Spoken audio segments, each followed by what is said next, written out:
And welcome to African Lifestyle. You got Stephanie here and Araba. And the music you're hearing right now is from Clean Cut Combo, a jazz group from Washington, D.C. area. And today we have a very important show. We have Mr. Patrick Burrows. He's a professor and an author who wrote a book about press media in Liberia. Press freedom in Liberia. Power and press freedom in Liberia, 1830 to 1970.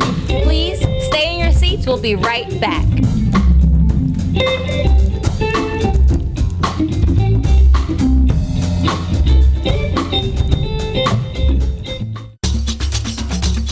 Advertise your business on African Lifestyle and reach a vibrant cross-cultural community with your products and services.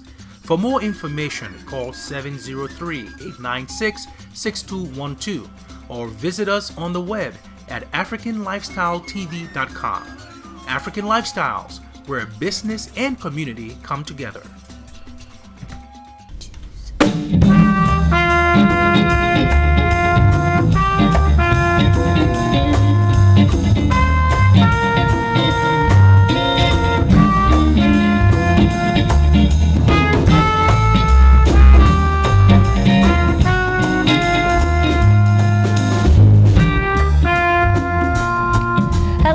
And welcome to African Lifestyles. Today we have a guest with us, Mr. Patrick Burrows. He's an author and a professor, and we're going to be talking about his book along with other books that he's written. But today we're going to be talking about power and press freedom in Liberia. Hello and welcome, Mr. Patrick. Hello. How are you today? Wonderful. So, you say you're an author and a professor. Mm-hmm. What do you prefer to call yourself? Which one are you first? I'm all of those, and I'm a father as well. Okay. Okay, so Yes. you're all of it. Yes. So, when did you start writing? I can't remember a time when I wasn't writing. I developed an interest in writing and the arts pretty early. Mm-hmm. I think in part it was because I was one of 5 children, Mm-hmm. but I had the experience of being an only.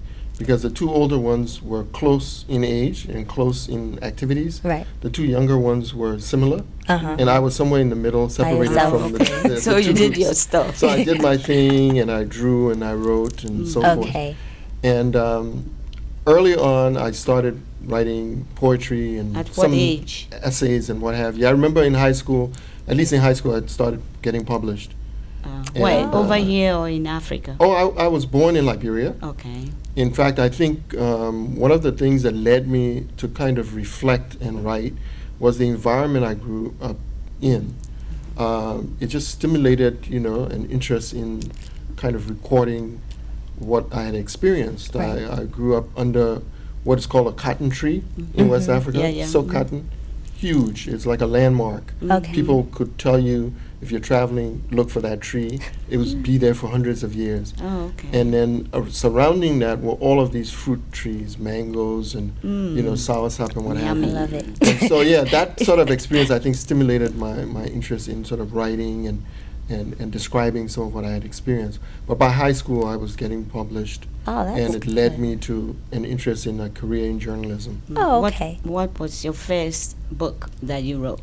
The first book was this book. Oh, okay. Yeah, and then subsequently I collaborated with 2 other Liberians to do what is called the Historical Dictionary of Liberia. Oh. It's like an encyclopedia. Right. So if you go to it, under each entry you have the name of a person or of a organization. And most of the major institutions in Liberia are listed.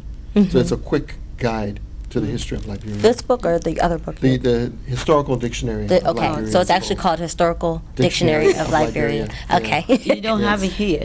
I didn't bring a copy. I Okay. brought a copy of this one to give away to your audience. Oh, But, okay. mhm. Yeah. Okay. And did you actually go to school for journalism? I did. My undergraduate degree was in journalism, and then my subsequent degrees are in communications. Okay.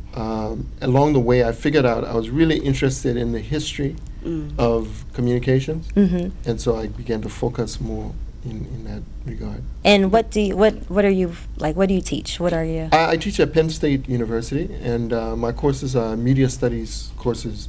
So I teach writing for media, Okay. communication theory, a variety of classes actually. What led you into teaching? That's an